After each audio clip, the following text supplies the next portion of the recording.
오늘 함께 보실 하나님 말씀 요한 1서 4장 오늘은 7절 말씀부터 보기를 원합니다.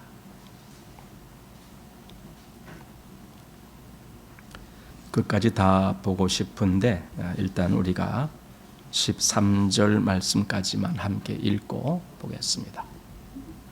자, 요한 1서 4장 7절부터 13절까지 말씀 함께 읽겠습니다. 사랑하는 자들아, 우리가 서로 사랑하자. 사랑은 하나님께 속한 것이니 사랑하는 자마다 하나님께로 나서 하나님을 알고 사랑하지 아니하는 자는 하나님을 알지 못하나니 이는 하나님은 사랑이심이라. 하나님의 사랑이 우리에게 이렇게 나타난 바 되었으니 하나님이 자기의 독생자를 세상에 보내심은 저로 말미암아 우리를 살리려 하심이니라. 사랑은 여기 있으니 우리가 하나님을 사랑한 것이 아니요 오직 하나님이 우리를 사랑하사 우리 죄를 위하여 화목제로 그 아들을 보내셨음이니라. 사랑하는 자들아, 하나님이 이같이 우리를 사랑하셨은즉 우리도 서로 사랑하는 것이 마땅하도다. 하나님을 본 사람이 없으되 만일 우리가 서로 사랑하면 하나님이 우리 안에 거하시고 그의 사랑이 우리 안에 온전히 이루느니라. 그의 성령을 우리에게 주심으로 우리가 그 안에 거하고 그가 우리 안에 거하시는 줄을 아느니라. 13절까지. 지난번에 우리가 6절까지의 말씀을 봤는데 거기는 진리를 말씀하고 있습니다. 진리. 사실 그리스도인들에게 중요한 거죠. 그리스도인들이 여기 이 오늘부터 본 대목은 사랑을 이야기하는데 사랑을 아무리 이야기해도 진리가 없으면은 그 사랑은 가짜 사랑입니다. 반대로 진리를 아무리 이야기를 해도 사랑이 없으면 그 진리는 죽은 겁니다. 진리와 사랑은 그리스도인의 대표적인 성품입니다. 그리스도인이 추구하는 것이 진리와 사랑입니다. 우리는 진리를 거스를 수 없고 진리를 따르게 되고 진리를 드러내게 되고 진리를 증거하게 됩니다. 동시에 우리는 똑같이 사랑을 나타내게 됩니다. 이것이 그리스도인의 특징이며 또한 실제적인 역사다라고 보게 됩니다. 사도 요한이 여기 요한 1서에서 이 말씀을 하는 것은 정말 그 시대가 굉장히 위험한 시대였겠다라는 생각을 하게 합니다. 뭐가 위험한가? 진리가 훼손되는 시기, 그리고 사랑이 없어져가는 시기, 이것이 위험이죠. 그리스도인들에게서 진리가 지켜지지 않고 그리스도인들에게서 사랑이 나타나지 아니하는 그 순간이 가장 위험한 순간이죠.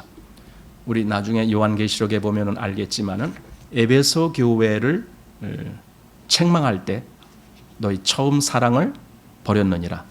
사실 지금 이 요한 1서는 사도 요한이 이 소아시아 지역 전체를 두고 지금 이 서신서를 기록하는데 그 소아시아 지역의 수도가 에베소입니다. 에베소, 그러니까 대표적으로 에베소에 있는 교회들에게 지금 이 서신을 기록하는 겁니다. 그런데 사랑을 아주 강하게 기록하고 있습니다. 그리고 아까 말씀드렸듯이 요한계시록에 에베소 교회에 대한 책망 속에 너희 처음 사랑을 버렸느니라. 그러니까 이 사랑의 문제가 아주 시급한 겁니다. 그리스도인으로서 사랑을 잃어버리면은 생명을 잃어버리는 것과 마찬가지입니다. 물론 그 앞에 진리를 수호하는 그 문제도 역시 동일하게 중요한 부분입니다. 그래서 그리스도인은 이 진리와 사랑이 하나의 그 그리스도인을 지탱하는 두 기둥과 같은 그런 의미가 있는 것입니다. 그래서 지난번에 이제 진리에 대한 말을 보았다라면은 오늘은 사랑, 하나님의 사랑. 오늘 핵심적인 단어가 있다라면 하나님은 사랑이시다라고 하는 그 말씀, 그리고 또 하나님이 이같이 우리를 사랑하셨으니 우리도 서로 사랑하는 것이 마땅하다. 이 말씀, 이런 말씀들이 오늘 우리가 볼 주제입니다. 여기 7절부터 21절까지 그 사랑이란 단어가 몇 번이나 기록되었을까? 하도 많이 나와서 제가 한번 세어봤습니다. 27번이 나옵니다. 그러니까 7절에서 21절이면 전체가 14절입니까? 맞죠? 14절. 14절에 27번이나 나왔다니까 거의 한 절에 2번씩 나온 거죠. 이 사랑이라는 단어를 그렇게 여기 사도 요한은 사용하고 있습니다. 물론 이 앞에 3장 또 2장에서도 형제 사랑에 대해서 우리가 이미 보았습니다. 2장 7절에서 11절이 그랬고 3장 10절에서 24절에도 그렇게 기록되어 있습니다. 자, 결국은 만약에 그리스도인이 되었는데 저가 사랑을 모른다 또는 사랑할 줄 모른다면 우리는 의심하게 됩니다. 저게 그리스도인의 참 모습이 아니기 때문에 그렇습니다. 그러니까 교리적인 어떤 아주 올바른 말을 한다 할지라도 이걸 우리는 좀 더 주의해서 보아야 될 것 같아요. 교리적으로 올바른 이야기를 하는 것이 구원이다라고 생각하면 안 됩니다. 실제로 그런 사람들이 있죠. 자기가 올바른 성경을 알아, 성경을 올바르게 해석한다 이렇게 주장하는 사람들이 있습니다. 그런데 그를 통해서 아무런 사랑이 보이질 않는 사람이 있습니다. 그럼 그의 생명은 죽은 겁니다. 사랑을 나타내지 못하는 그리스도인은 죽은 신앙입니다. 그래서 여기 사도는 이 사랑을 이렇게 강조하고 있다라는 것을 보게 됩니다. 왜 사랑을 해야 되느냐? 이제 몇 가지 한번 생각을 먼저 해보겠습니다. 첫 번째로 8절 말씀을 보면은 하나님은 사랑이심이라. 하나님이 사랑이시기 때문에, 그러니까 하나님이 애초에 하나님이라는 그 속성의 대표가 사랑이다라는 말씀입니다. 사랑이 아니면은 하나님의 역사가 해석이 안 돼요. 그게 왜 그러냐면은 아니 하나님이 원래 우리와 원수지간이었는데 무엇 때문에 그 원수를 위해서 자기의 아들을 보내셔서 죽게 하시느냐고요. 이게 사랑이 아니면은 어떻게 해석이 되느냐고요. 그냥 자기 편을 위해서 일을 하는 것은 다 이해가 됩니다. 지금도 저쪽에서 전쟁을 하는데 그 전쟁하는 군인들이 뭘 위해서 싸우는 거예요? 자기네 나라를 지키려고 싸우는 거 아닙니까? 상대방을 위해서 싸우지는 않잖아요. 자기 나라를 위해서 싸우잖아요. 그러면 하나님과 원수지간인 우리를 위해서 하나님이 무엇을 하셨다는 것은 이거 뭔가 하나님이 좀 크게 잘못된 것 같은 느낌 들지 않습니까? 어떻게 원수를 위해서 자기 아들을 보내어 죽게 합니까? 그게 말이 됩니까? 그런데 하나님은 그렇게 하셨어요. 이 역사는 사랑이 아니고는 해석이 안 돼요. 여기 사도 요한이 말하고 싶은 사랑이 바로 그런 사랑입니다. 우리는 자기 마음에 드는 사람만 사랑하려고 그래요. 이거 신앙적인 교제도 마찬가지입니다. 나와 비슷한 사람끼리 사랑하려고 그래요. 끼리 모인다 그러잖아요. 비슷한 사람끼리만 대화하고 비슷한 사람끼리만 뭔가 이렇게 교제를 하려고 그리고 이럽니다. 그리고 좀 나와 좀 다른 이야기를 하고 다른 어떤 신앙관 이런 것 좀 갖고 있으면은 무시하려고 그리고 그럽니다. 한마디로 아직 사랑을 모르는 겁니다. 첫 번째 이유가 하나님이 사랑이시기 때문에 그렇다. 한마디로 사랑이 하나님으로부터 나온 것이다. 여기 16절 말씀에도 그 말씀이 계속 나옵니다. 16절에 하나님이 우리를 사랑하시는 사랑을 우리가 알고 믿었노니 하나님은 사랑이시라. 이 근원 때문에 그리스도인은 사랑 안 할 수 없다 이겁니다. 왜? 그리스도인이 어떤 사람인데 그리스도인은 하나님을 믿는 사람이고 그리스도인은 하나님 안에 거하는 사람인데 왜 하나님의 본질인 사랑을 못 나타냅니까? 그럼 이건 뭔가 잘못된 거죠. 하나님을 아는 사람, 하나님을 믿는 사람, 하나님의 생명을 받은 사람은 사랑을 나타내지 않을 수가 없게 되는 거예요. 자, 그다음에 두 번째로 사랑하지 아니하면 안 되는 이유 9절 말씀에 보면은 하나님의 사랑이 우리에게 나타났기 때문에 그래요. 우리에게 나타났기 때문에 우리가 그 사랑을 받을 수밖에 없게 되어버렸기 때문에 요한복음 3장 16절에도 그러고 요한 1서 3장 16절에도 그러고 3장 16절이 똑같아요. 여기 요한 1서 3장 16절에 뭐라고 되어 있느냐면은 그가 우리를 위하여 목숨을 버리셨으니 우리가 이로써 사랑을 알고 우리도 형제를 위하여 목숨을 버리는 것이 마땅하니라. 이렇게 그가 우리를 위해서 이렇게 사랑을 했다라고 하는 것이 하나님의 사랑이 우리에게 나타난 그 방법입니다. 자, 그다음에 세 번째로 사랑하지 않을 수 없는 이유. 우리 10절 보면은 사랑은 여기 있으니, 사랑은 여기 있으니 우리가 하나님을 사랑한 것이 아니요 오직 하나님이 우리를 사랑하사 우리 죄를 위하여 화목제로 그 아들을 보내셨음이니라. 그러니까 우리가 뭘 했다가 아니라 하나님이 뭘 했다 이거예요. 그 하나님이 뭘 하셨다라고 하는 것이 사랑입니다. 그렇기 때문에 적어도 하나님을 아는 사람, 하나님의 일에 참여하는 사람, 하나님의 그 생명에 들어간 사람은 이 사랑이라는 것을 빼놓을 수가 없어요. 왜냐하면 하나님이 그렇게 역사하셨기 때문에. 예를 들어 물이 있는데 물이 저 강물이 확 이렇게 이제 하고 있는데 누구든지 그 물 속에 들어간 사람 치고 옷이 안 젖을 사람이 있습니까? 옷이 하나도 안 젖고 그냥 물에 풍덩 들어갔다 나왔는데 옷이 쌩쌩해. 이런 사람이 있을 수 있습니까? 여기 이 큰 물이 하나님의 사랑이라고 하는 물이 있는데 그 속에 풍덩 들어갔다 나온 사람이 어떻게 사랑을 안 나타낼 수가 있겠습니까? 똑같은 원리입니다. 하나님이 원래 하나님의 이 사랑이 하나님으로부터 이렇게 넘쳐 나왔기 때문에 우리에게 왔기 때문에 그 사랑을 드러내지 아니하면 뭔가 잘못된 것입니다. 자, 그래서 사랑은 여기 있으니 우리가 먼저 한 것이 아니라 하나님이 먼저 우리를 사랑하셨다. 그래서 그 아들을 보내셨다. 로마서 5장 8절 말씀. 우리가 아직 죄인 되었을 때에 그리스도께서 우리를 위하여 죽으심으로 하나님께서 우리를 위한 자기 사랑을 확증하셨느니라. 이렇게 우리가 아직 죄인 되었을 때에 우리는 하나님과 아무런 가까이 갈 수 있는 그런 조건도 없고 그저 멀리 떨어진 그저 심판의 대상인 그저 원수지간인 그런 관계이었을 때조차도 그런 우리를 위해서 하나님의 사랑이 나타났다. 이것이 하나님의 사랑의 속성입니다. 그 다음에 네 번째로 사랑을 나타내지 않을 수 없는 이유. 여기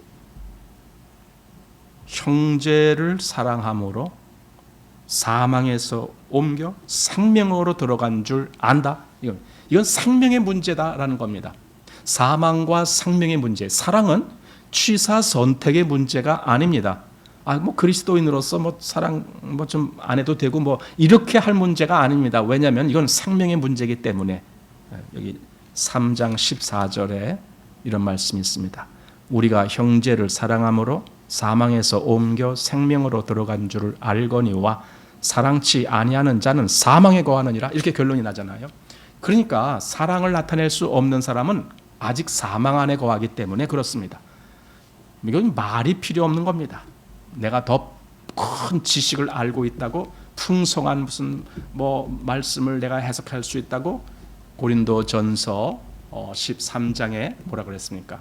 뭐 우리가 천사의 말을 하고 또 뭐 무슨 뭘 하고 아무리 뭐 그렇게 하더라도 사랑이 없으면 이건 아무것도 아니야. 이렇게 되잖아요. 바로 그 문제입니다. 자, 그래서 오늘 이제 시작한 7절 말씀 보십시오. 사랑하는 자들아 우리가 서로 사랑하자. 사랑은 하나님께 속한 것이니 사랑하는 자마다 하나님께로 나서 하나님을 알고 이겁니다.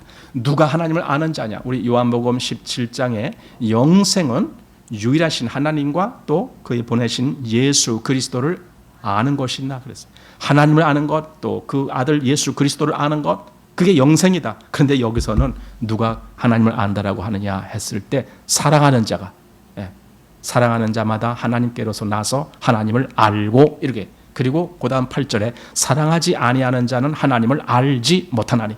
그러니까 사랑을 나타내지 아니하는 사람은 한마디로 하나님을 모르는 자예요. 이 자꾸 하나님을 아는 것을 지식으로 알려고 하는 것이 문제예요. 우리는 성경도 잘 알아야 돼요. 성경도 잘 알아야 돼요. 왜냐하면 성경도 잘 알아야 성경이 지금 말씀하는 것 같이 성경이 바로 이 말씀을 하고 있구나 이런 걸 알잖아요. 이렇게 정말 사랑하지 아니하는 자는 그냥 사망 가운데 있는 자다 이런 말씀도 성경에 있구나 이런 걸 알잖아요. 그러니까 분명히 성경도 알아야 됩니다. 하지만은 성경을 아느냐 모르느냐의 핵심이 아니고 그 속에 하나님의 본질인 사랑이 나타나느냐 아니느냐 이게 더 문제거든요. 성경은 하나님을 보여주는 도구예요. 하나님을 알려주는 거예요. 근데 하나님에 대해서 안다라면 그 본질인 사랑을 알아야죠. 왜? 하나님은 사랑이시니까. 그래서 사랑하는 자들아 우리가 서로 사랑하자. 이 말이. 서로 사랑하자. 물론 이건 이제 여기서 물론 그리스도인들 간의 관계에 대해서 말씀하고 있습니다. 물론 그리스도인은 그리스도인들끼리만 사랑하는 건 아니에요. 얼마든지 주님의 사랑같이 더 넓은 사랑을 할 수 있어야 돼요. 그러나 그리스도인들끼리도 사랑하지 못한다라면은 그 나머지는 말할 필요도 없는 거겠죠. 그래서 사랑하지 아니하는 자는 하나님을 알지 못하는 자다. 영지주의자들의 특징이 바로 이런 거예요. 지금 여기 사도가 이런 부분을 말할 때 다분히 영지주의자들을 염두에 두고 이런 말씀을 하시는구나 하고 우리가 생각하게 되는데, 영지주의자들의 특징이 뭐냐면은 영적인 깨달음을 주장합니다. 영적인 깨달음.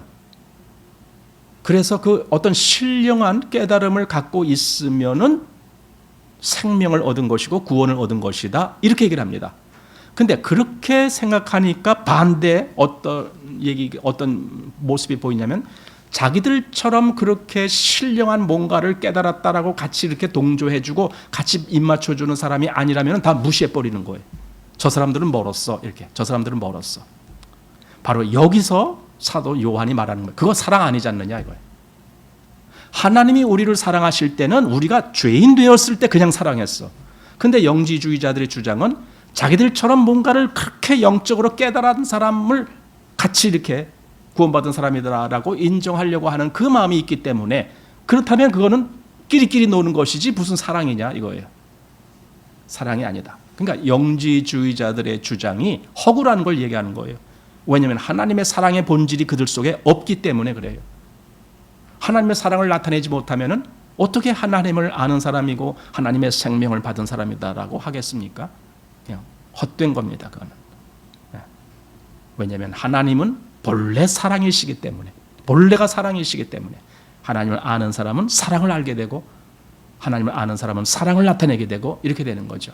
한마디로 그리스도인이 됐다는 것은요, 사랑할 수 있는 사람이 됐다는 거예요. 왜냐하면 사랑을 받았기 때문에. 사랑을 받았기 때문에 사랑할 수 있는 사람이 된다는 거예요. 근데 여기 말한 영지주의자들은 그게 없는 거예요. 참 이게 무서운 거예요. 왜 이 영지주의자들이 그 당시에 이렇게 왕성하게 생겨났을까? 그 영적으로라고 자기들이 말을 하는 거예요. 실제적으로 그게 성령의 역사는 아닙니다. 자기들이 뭔가 신령한 어떤 지식을 깨닫는 것, 그러면은 그게 대단한 거라고 여기기 시작한 거예요. 지금도 그런 속성들이 있죠. 남들 모르는 거 나는 알아 이러면은 대단히 자기가 신령한 것처럼 그렇게 여기려고 하는 그런 마음들이 있거든요. 그러다 보면 그게 자기 우월주의에 빠집니다. 자기는 굉장히 높은 위에 있고 다른 사람들은 저 밑에서 지금 기어다니는 것 같고 이렇게 자기 우월주의에 빠집니다. 사실 그게 영지주의자의 핵심입니다.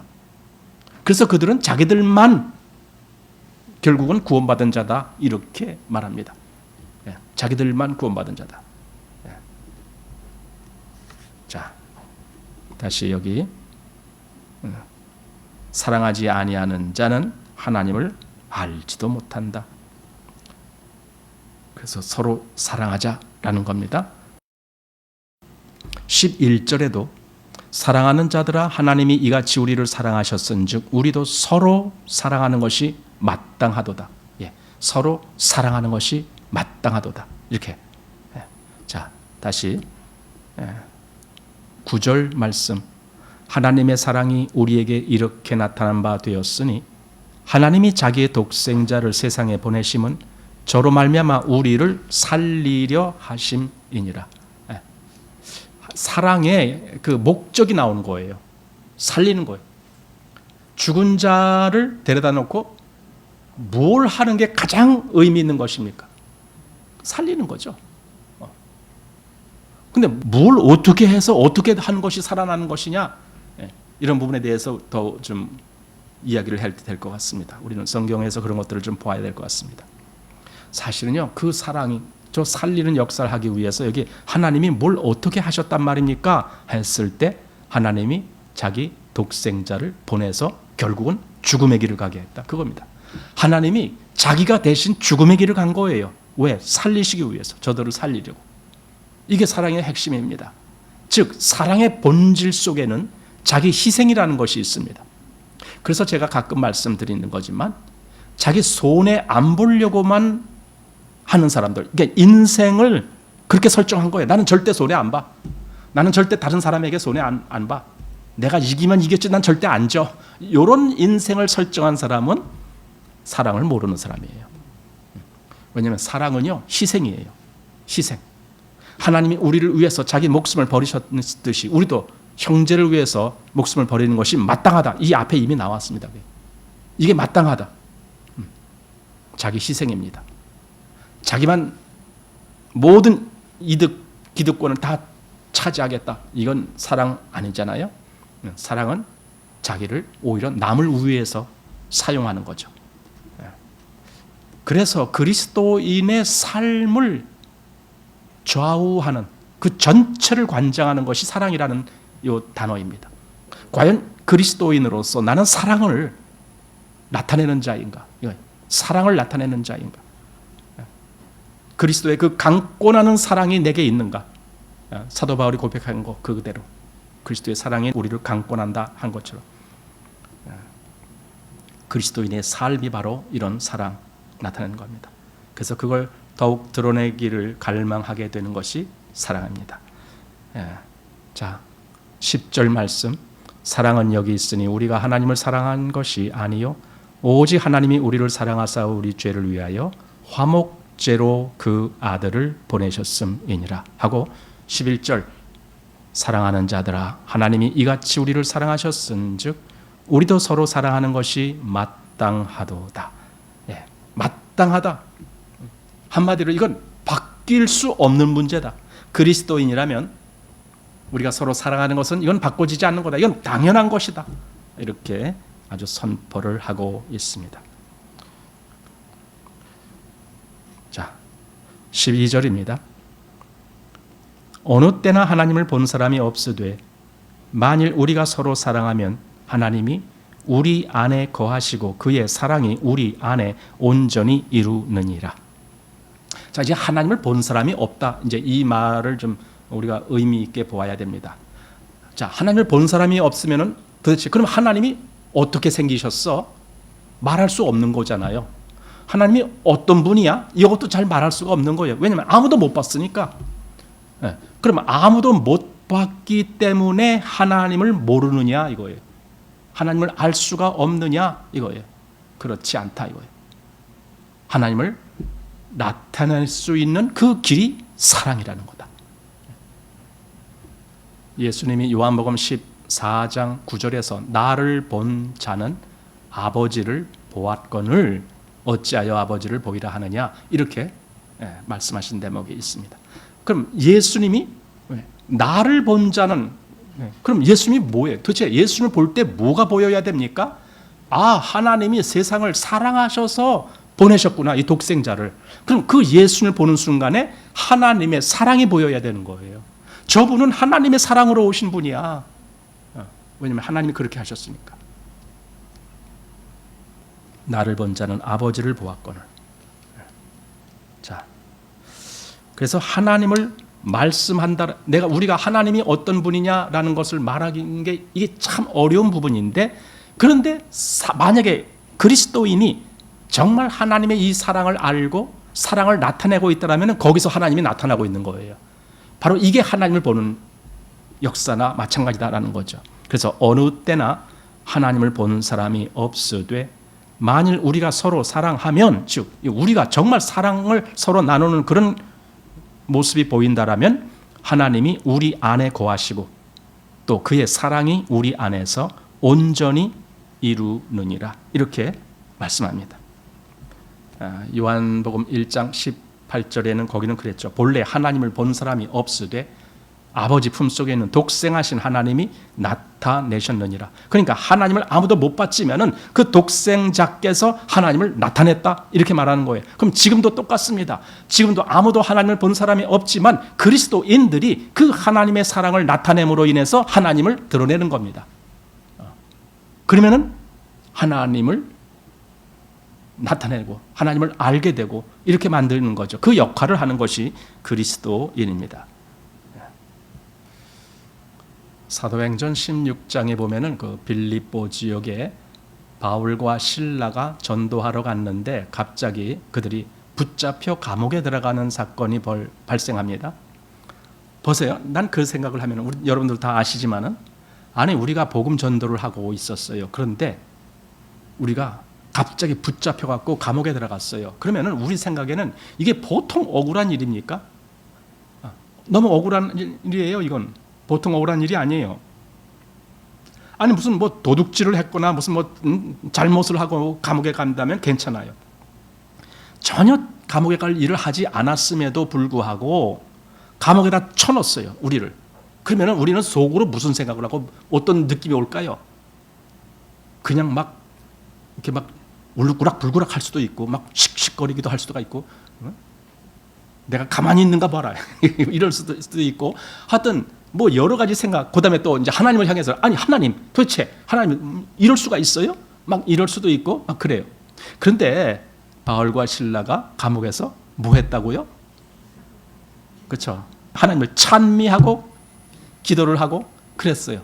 그럼 그 마음은 무슨 마음이에요? 이게 지금 막 울그락불그락 하는 마음입니까? 이게 막 불만을 토로하는 마음입니까? 이게 정말 나 환장하겠다. 아니 그렇게 억울한 경우를 당했는데도 그 마음은 지극히 평정한 거예요. 왜 그래요?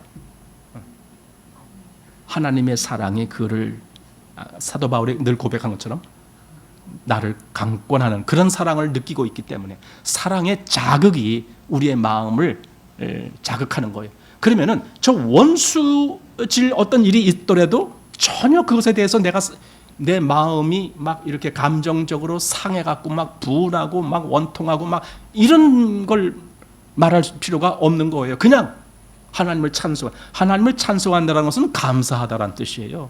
그런 것이 나오는 거죠. 바로 거기에 열매가 맺어지는 거예요. 왜냐하면 빌립보 그 간수가 그것 때문에 열매를 맺고 그 간수 집안이 다 하나님을 믿게 되잖아요. 열매가 이렇게 맺어져요. 그러니까 사도 바울이 온전히 하나님의 사랑으로 그가 처신을 했을 때, 그렇다고 뭐 갑자기 뭐 누구한테 큰 뭘 베풀고 뭐 그런 거 아니잖아요. 그냥 자기 있는 자리에서 그냥 하나님의 사랑의 그 충만함으로 자기가 그 사랑의 모습으로 그렇게 자기 처신을 할 때 하나님이 거기서 열매가 맺혀지게 하는 그런 역사가 있었던 거죠. 13절입니다. 그의 성령을 우리에게 주심으로 우리가 그 안에 거하고 그가 우리 안에 거하시는 줄을 아느니라. 자, 여기 또 이제 갑자기 성령의 말씀이 나왔습니다. 성령 하면은 나는 그게 가장 크게 잘못이라고 생각하는데, 왜냐면은 그 잘못된 것이 앞서기 때문에 나머지가 다 무시되는 거예요. 그게 뭐냐면 성령의 은사. 고린도전서 12장에 있는 것과 같이 성령의 은사, 그 중에 방언. 너 성령 받았냐? 사람들이 그런 얘기를 가끔 하거든. 너 성령 받았어? 그러면 너 방언하느냐? 그 질문이에요, 그게. 그러면 어느 날 나 방언하게 됐어. 아, 너 성령 받았구나. 아, 그럼 너도 이제 구원받은 거야. 전부 거기다가 맞춰요. 그러나 여러분, 방언 안 해도 상관없습니다. 방언을 해야 성령 받은 거다라는 증거가 아니에요. 성령 받았다라는 증거는 더 중요한 데 있습니다. 뭐냐면 그게 사랑이에요. 하나님의 사랑을 나타낼 수 있는 거. 왜냐하면 여기 지금 말씀이 그거잖아요. 다시 한번 보십시오. 13절 그의 성령을 우리에게 주심으로 우리가 그 안에 거하고 그가 우리 안에 거하시는 줄을 아느니라. 아니 내가 하나님 안에 거하고 하나님이 내 안에 거하면은 그럼 뭐예요? 나와 하나님이 그냥 하나가 돼버린 거 아닙니까? 그럼 뭐예요? 하나님이 본질적으로 사랑이신데 내가 그 하나님과 하나가 됐으면은 나도 그냥 사랑을 나타내는 거예요. 똑같이. 즉 이제는 사도 바울이 고백한 거 갈라디아서에서 내가 사는 것이 아니야 오직 내 안에 그리스도께서 사시는 것이다. 이렇게 고백하면 그리스도의 본질이 나오죠. 그 사랑이 나오잖아요. 그렇게 말씀합니다. 이게 성령님의 역사다. 성령님으로 말미암아 이렇게 된 거다. 그래서 로마서 5장에 그러니까 여기 지금 요한 1서는 사도 요한이 바로 이것이 성령님의 역사다 해놓고 로마서 5장 5절에는 그건 사도 바울이 그것이 성령님의 역사다 그렇게 말씀한 대목이 나와요. 거기 로마서 5장은 좀 한번 펼쳐보겠습니다. 자, 로마서 5장 말씀 보시기 바랍니다. 5장 5절. 자, 5장 5절. 소망이 부끄럽게 아니함은 우리에게 주신 성령으로 말미암아 하나님의 사랑이 우리 마음에 부은 바 되매니. 하나님의 사랑이 우리 마음에 부어지는 것은 이건 성령님이 하시는 일이다. 성령님의 역사다. 그 말입니다. 그래서 성령님이 역사하실 때 그 방언을 하느냐 그걸로 판단하지 말고 저 속에 하나님의 사랑이 있느냐 이걸로 판단해야 되는 거예요. 저 사람이 과연 성령님을 받은 사람인가? 그럼 저 속에 하나님의 사랑이 있다 이거예요. 왜? 성경이 지금 증거하잖아요. 더 확실하게. 사실 그리고 방언이라는 것은요 그 어떤 필요에 의해서 하나님이 그렇게 역사하게 하신 한 부분인 겁니다. 성령님의 역사의 한 부분. 왜? 필요에 의해서. 그러나 이 사랑은 이건 처음부터 끝까지 심지어 믿음, 소망, 사랑 이 세 가지는 항상 있을 것인데 그 중에 제일은 사랑이라. 뭐 이것도 그치고 저것도 뭐 그치고 다 그렇지만 사랑은 계속 영원한 거예요. 이게 바로 성령님의 아주 저는 오히려 이것이 더 성령님의 더 대표적인 역사다라고 말을 해야 된다라고 저는 생각하는 거예요. 정말 하나님의 사랑을 알고 그 사랑을 나타내는가? 그럼 거기 그 사람에게는 성령님이 역사하시는 사람이다. 이거죠. 성령님의 주요 사역이 바로 사랑이다. 14절 말씀. 아버지가 아들을 세상의 구주로 보내신 것을 우리가 보았고 또 증거하노니. 그렇죠. 이게 바로 아까 요한복음 3장 16절에 바로 그 말씀이잖아요. 하나님이 세상을 사랑하사 독생자를 주셨다. 지금 그 얘기가 이겁니다. 아버지가 아들을 세상의 구주로 보내신 것을 우리가 보았고 또 증거하노니 누구든지 예수를 하나님의 아들이라 시인하면 하나님이 저 안에 거하시고 저도 하나님 안에 거하느니라. 아까 앞에서는 우리가 서로 사랑하면 그러면은 하나님이 거하시고 이렇게 여기는 지금 그 아들에 대해서 말하는 거예요. 아들을 시인하면 하나님이 저 안에 거하시고 저도 하나님 안에 거하느니라. 이 거한다라는 말씀도 여기서 자주 나오는 말씀입니다. 그것이 중요하다는 뜻이죠. 내가 하나님 안에 거하냐 또는 하나님이 내 안에 거하시느냐 이 둘이 어떻게 이루어지느냐? 그 아들을 시인함으로. 앞에서는 그 사랑을 이야기했는데 여기서는 그 아들을 얘기해. 결국은 그 아들이 사랑이에요. 예수님을 보면서 뭐가 보입니까? 하나님의 사랑이 보이는 거예요. 저가 오셨다는 그 오신 그 자체가 하나님의 사랑이잖아요. 나중에 그가 십자가에서 죽으시는 것 당연히 하나님의 사랑이고 그 모든 역사는 하나님의 사랑이에요. 우리를 구원하시기 위한 하나님의 사랑이 예수로 말미암아 나타난 거잖아요. 그러니까 예수를 보는 사람마다 다 하나님의 사랑을 알아야 되는 거죠. 여기서 말한 것이 그런 의미가 있습니다. 여기 1장 한번 보시고 1장 시작이 그랬거든요. 태초부터 있는 생명의 말씀에 관하여는 우리가 들은 바요 눈으로 본 바요 주목하고 우리 손으로 만진 바라 하면서 이 생명이 나타나신 바 된지라. 이 영원한 생명을 우리가 보았고 증거하여 너희에게 전하노니 이는 아버지와 함께 계시다가 우리에게 나타나신 바 된 자니라.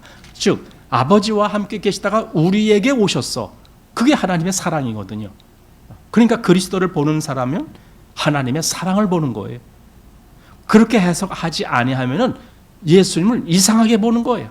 아니 예수님 돌아가실 때 그 주변에 있던 많은 사람들이 무슨 짓을 했어요? 예수님 보고 야 네가 하나님의 아들이냐? 그럼 한번 내려와 봐라. 한번 제주를 부려봐라. 뭐 그런 거예요. 예. 그러니까 정말 그리스도를 하나님의 사랑으로 보지 못하는 그 눈은 이상한 것을 보게 되는 거예요. 이상한 것을. 하나님의 말씀을 대할 때도 똑같아요. 그걸 정말 올바른 각도에서 보질 않으면 이상한 것만 들린다니까. 자, 그래서 여기 15절 다시 누구든지 예수를 하나님의 아들이라 시인하면 하나님이 저 안에 거하시고 저도 하나님 안에 거하느니라. 하나님이 우리를 사랑하시는 사랑을 우리가 알고 믿었노니 하나님은 사랑이시라. 아니 하나님이 우리를 사랑하시는 사랑을 우리가 알고 믿었느니 했습니다. 뭘 알았다는 겁니까? 한마디로 예수님을 알았다라는 거예요. 그래서 영생은 유일하신 하나님과 그의 보내신 자 예수 그리스도를 아는 것이다 그랬습니다. 예수를 알았다라는 것은 하나님의 사랑을 알았다라는 거예요. 예수님을 말하는 것은 하나님의 사랑을 말하는 거예요. 그래서 여기 16절 하나님이 우리를 사랑하시는 사랑을 우리가 알고 믿었노니 하나님은 사랑이시라. 사랑 안에 거하는 자는 하나님 안에 거하고 하나님도 그 안에 거하시느니라. 예, 여기 거한단 말이 또 나왔어요. 이 앞에서 나왔었는데 또 나오는 겁니다. 예. 자, 한번 생각해 보시죠. 그리스도인이라는 것이 뭔가? 여기서 지금 거한다는 말이 나오는데 그리스도인이란 하나님 안에 거하면서 동시에 하나님이 그 안에 거하는 사람. 이게 그리스도인이에요. 물론 다른 표현도 할 수가 있어요. 다른 말로도 우리 말할 수 있어요. 그러나 정말 그리스도인, 여기서 지금 이 요한 1서를 근거로 해서 본다라면은 하나님 안에 거하고 하나님이 그 사람 안에 거하게 된 그 사람이 그리스도인이다. 그럼 그렇게 된 사람은 결국은 뭔가 사랑이 나온다는 거예요. 사랑. 왜냐하면 하나님이 원래 사랑이시니까. 하나님 안에 거하는데 사랑이 어떻게 안 나와요? 자, 17절 말씀. 이로써 사랑이 우리에게 온전히 이룬 것은 우리로 심판날의 담대함을 가지게 하려 함이니 주의 어떠하심과 같이 우리도 세상에서 그러하니라. 자, 사랑이 우리에게 온전히 이룬 것은, 이걸 사실 여러 가지로 해석합니다. 사랑이 우리에게 온전히 이뤘단 말은 하나님의 사랑이 내게 정말 온전히 왔다, 이렇게 해석하는 사람이 있고, 내 안에서 하나님의 사랑이 온전하게 나타나게 됐다, 이렇게 해석하는 사람이 있고, 여러 가지. 아니면 둘 다 이렇게 우리가 한꺼번에 생각해도 잘못된 것은 아니다라는 생각이 듭니다. 어쨌든 사랑이 온전하게 이렇게 이룬다라는 개념에는 그 모든 것을 생각하게 됩니다. 온전히 이룬 것은 우리로 심판날의 담대함을 가지게 하려 함이니 주의 어떠하심과 같이 우리도 세상에서 그러하다. 심판날의 담대함. 심판은 뭐예요? 이건 한마디로 하나님의 사랑이 그 사람에게 이루어지지 아니한 사람을 심판하는 거예요. 그러나 하나님의 사랑이 그에게 있다면 여기 주의 어떠하심과 같이 우리도 세상에서 그러하다. 요 말을 두 가지로 하는데 해석이 그렇게 돼요. 주의 어떠하심, 즉 주님의 위치, 우리도 그 위치에 있는 거야. 즉 하나님이 보시는, 즉 내 사랑하는 아들이다라고 예수님을 그렇게 보셨잖아요. 나도 그 위치에 있어. 그래서 주님으로 인해서 나도 하나님의 사랑이 된 거야. 이렇게 보는 관점이 있고, 또 하나는 주의 어떠하심이 단지 위치가 아니고 주님이 어떻게 사랑을 나타내셨느냐라는 관점에서 나도 그러고 있다. 나도 하나님의 사랑을 나타내는 자다. 이렇게 보는 관점 있습니다. 둘 다 가능하다라고 봅니다. 그러니까 자격, 게 문제, 또 하나는 행동의 문제. 자격은 하나님의 사랑의 아들이 되었다라고 하는 자격이요, 행동은 동일한 사랑을 나타낸다라는 그런 관점입니다. 주의 어떠하신 것 같이 우리도 세상에서 그러하다. 자, 18절, 사랑 안에 두려움이 없고 온전한 사랑이 두려움을 내어 쫓나니 두려움에는 형벌이 있음이라. 두려워하는 자는 사랑 안에서 온전히 이루지 못함이라. 여기 두려워한다는 것은 뭐예요? 형벌을 두려워하게 되죠. 당연히 사랑이 이루어지지 아니한 사람은 이 형벌을 두려워하게 됩니다. 그러나 사랑이 온전히 이룬 자들은 전혀 그런 것을 두려워할 이유도 없고 또 두려워하지도 않게 됩니다. 왜? 사랑이 있으니까. 하나님과의 사랑의 관계는 물론이거니와 내 안에서 그 사랑이 역사하니까. 자, 19절입니다. 우리가 사랑하면 그가 먼저 우리를 사랑하셨습니다. 우리가 사랑하면 그가 먼저, 바로 이게 사랑의 출처입니다. 사랑의 출처는 하나님이다, 이거예요. 우리가 아니다, 이거예요. 우리가 먼저 한 것이 아니다, 오직 하나님이 하신 것이다, 이것입니다. 그래서 이 하나님의 사랑이 내게 오기 전에는 이 사랑을 우리는 알 수가 없었던 거예요. 근데 우리는 사랑이란 말을 많이 하거든요. 그럼 그 사랑은 뭔가? 이건 감정의 문제예요. 우리 인간적인 사랑은 인간적으로 감정적으로 뭘 느끼느냐, 그걸 사랑이다라고 표현하는 거예요. 근데 사랑의 그 실체를 보면은 전부 자기 욕심이지 뭐. 자기 마음에 드는 거, 그거잖아요. 그걸 사랑이다라고 말하는 거예요.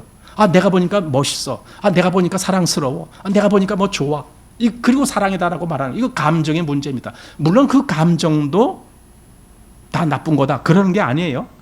그 감정의 그 기관, 그런 기능을 주신 분도 하나님이신 거예요. 그렇지만 그 감정으로 끝나지 아니하고 진짜 더 영원한, 왜냐하면 세상의 사랑은 이게 영원하지 못하잖아요. 잠깐 동안 좋아했다가 또 다시 싫어질 수도 있고 그런 게 세상 사랑 아닙니까? 그렇지만 하나님의 이 영원한 사랑에 대해서 우리로 하여금 그걸 알 수 있게 하시려고 우리에게 이 사랑이라는 감각기관을 주시는 거라고 보여요. 그랬을 때에 세상이 아니라 그럼 진짜 사랑은 없는가? 진짜 사랑은 없는가? 그게 바로 하나님이 우리에게 주셨다라는 걸, 그걸 알고 그걸 보게 되는 거죠. 그래서 우리가 사랑하면 그가 먼저 우리를 사랑하셨습니다. 이게 바로 완성입니다. 우리가 하나님을 사랑하는 일이 생기는 것이고 동시에 아까 뭐 형제를 사랑하는 그런 일도 생기는 겁니다. 이게 사랑의 완성입니다. 20절입니다. 누구든지 하나님을 사랑하노라 하고 그 형제를 미워하면 이는 거짓말하는 자니 보는 바 그 형제를 사랑치 아니하는 자가 보지 못하는 바 하나님을 사랑할 수 없느니라. 예, 이제 하나님을 사랑하는 것과 형제를 사랑하는 것은 이건 똑같이 있어야 되는 거다. 어느 하나만, 난 하나님은 난 정말 무지 사랑해, 근데 형제 사랑하는 것이 없어, 이게 거짓말하는 자다. 거짓말장이에요. 예. 여러분 어떻게 생각돼요? 이 요한 1서에는 이 앞에서도 뭐 우리가 죄 없다 하면은 거짓말하는 거다, 그 거짓말에 대해서. 그러니까 거짓말, 여기서도 거짓말. 그럼 거짓말의 주인은 누구예요? 마귀잖아요. 요한복음 8장에 있는 대로 마귀가 거짓의 아비라고 해요. 그러니까 거짓은 어디서 나왔느냐? 마귀로부터 나온 거예요. 그럼 사랑은 어디서부터 나왔느냐? 하나님으로부터 나온 거예요. 이렇게 갈라지는 거거든요. 그 형제를 미워하는 사람은 거짓말하는 것. 아까 말한 그 영지주의자들이 바로 이랬단 말이에요. 자기들은 하나님을 끔찍이 사랑한데, 아주 우리는 정말 목숨 걸고 하나님 사랑해. 근데 형제는 사랑할 줄 몰라. 이게 뭐예요? 이게 영지주의자예요. 형제를 사랑하지 아니하면 하나님 사랑하는 건 다 거짓이다. 지금 여기 성경은 그렇게 말하는 거예요. 왜 그래? 사랑의 속성이 그렇다. 하나님의 사랑을 제대로 알았다라면 당연히 형제 사랑하는 것도 나타나게 돼 있다. 그래서 우리가 이런 걸로 판단하는 거예요. 우리는 누가 신령한 사람인가? 말을 잘해서 성경을 잘 해석하고 그게 신령한 게 아니에요. 말을 못하더라도 저가 이 하나님의 마음을 품었다라면, 이 사랑의 마음을 품었다라면 그가 바로 신령한 사람이에요. 영지주의자들은 자기 우월주의에 빠졌어요. 자기 우월주의. 그래서 더 다른 사람을 사랑하지 못하게. 자기 우월주의에 빠진 사람은 남 사랑 못합니다. 빌립보서에서는 너희 안에 이 마음을 품으라. 곧 그리스도 예수의 마음이니 하면서 예수의 마음. 근데 예수의 마음이 뭐래? 그 뒤에 쭉 가다 보면은 남을 나보다 더 낮게 여긴다. 이게 뭐예요? 이건 자기 우월주의가 아니라 오히려 자기를 낮추는 마음이에요. 이런 마음이 사랑하게 돼요. 다른 사람을 존경하게 되고. 근데 자기 우월주의, 내가 더 잘해, 내가 더 잘 알아, 내가 더 뭐 어떻게, 이런 사람은 남을 늘 깔보게 돼 있어요. 남을 밑으로 보게 돼 있어요. 근데 어떻게 사랑을 합니까? 사랑은 못하죠. 한마디로 영지주의자와 똑같은 사람이에요. 그 사람이. 그리고 그런 사람들이 의외로 많아요. 지금. 제가 그랬잖아요. 이단, 이 요한일서 앞에 이단에 대해서 많이 얘기하는데 차라리 그냥 뭐 나는 신천지입니다. 나는 뭐 하나님의 교회입니다. 나는 JMS입니다. 아주 이렇게 드러난 이단은 오히려 괜찮다고 내가 말씀드렸잖아요. 근데 이단이라는 그런 이름을 아직 안 갖고 있으면서도 이단 사상을 갖고 있는 교회 속에 속해 있는 그 속에 있는 그런 사람들이 더 위험한 사람들이다. 제가 그렇게 말씀드렸잖아요. 그러니까 여기도 마찬가지예요. 영지주의자라는 말을 안 하잖아요. 그럼에도 불구하고 영지주의자와 똑같은 생각을 하고 있는 사람, 이게 진짜 위험한 거죠. 자기 우월주의에 빠진 사람. 자, 20절 했죠? 21절. 우리가 이 계명을 주께 받았나니. 예, 주님이 언제 이 계명을 주셨습니까? 이 사랑하라는 계명을 요한복음에 보면은 두 번이나 이 계명의 말씀을 하셨어요. 한 번은 13장, 한 번은 15장. 한번 보십시다. 요한복음 13장을 먼저 보시겠습니다. 자, 34절. 요한복음 13장 34절. 새 계명을 너희에게 주노니 서로 사랑하라. 이게 새 계명이다라는 말을 했습니다. 계명 뭐라고요? 서로 사랑하라. 또 15장으로도 가보겠습니다. 15장 12절 말씀. 내 계명은 곧 내가 너희를 사랑한 것 같이 너희도 서로 사랑하라 하는 이것이니라. 이거 그러니까 사실은 똑같은 거죠. 13장이나 지금 15장이나 똑같은 말씀을 하는 거예요. 두 번씩 반복해서 그 말씀을 하셨다는 거예요. 이게 내 계명이야. 뭐라고? 사랑하라. 그래 여기 지금 요한은 여기 21절 아까 요한 1서 4장 21절에 우리가 이 계명을 주께 받았나니 주님으로부터 이걸 받았어 우리가 이 얘기하는 거예요. 주께 받았나니 하나님을 사랑하는 자는 또한 그의 형제를 사랑할지니라. 이거 사랑은 하나님을 사랑하는 것과 형제 사랑하는 것이 다 동일한 거다. 이게 하나님의 사랑이다. 그러나 어느 한편만 사랑한다라고 할 때는 이건 뭔가 지금 잘못된 것이다. 영지주의자와 같이 사실 영지주의자 하나님 엄청 사랑한다라고 하는 사람들이에요. 그 사람들이 아주 밥도 안 먹고 성경 연구하고 했던 사람들이에요. 그 사람들이. 왜? 하나님을 사랑하니까. 근데 형제 사랑할 줄 몰라. 바로 이게 잘못된 거거든요. 우리가 정말 주님으로부터 받은 계명이 있는데 형제를 사랑해라. 그게 진짜 하나님의 사랑을 받은 사람이다 라는 겁니다. 그래서 한마디로 사랑이에요. 지금 우리가 본 요한 1서 7절부터 21절까지를 봤는데 한마디로 사랑하라는 거예요. 왜? 하나님이 그런 분이니까. 사랑은 하나님께로부터 난 거니까. 그리고 하나님은 사랑이시니까 하나님을 안다고 그러면 너도 똑같은 그 사랑을 나타내야 되는 거야. 이걸 말하는 겁니다. 이 시대에 그렇게 말했다는 것은 이 시대에 교회 속에 사랑이 깨져가고 있었다는 걸 증거하는 거예요. 왜 그러냐? 그 깨지게 만든 장본인이 영지주의자들이. 그들이 와서 아니 뭐 그들이 말하는 걸 가만히 들어보면은 아주 대단해요. 아주 대단해요.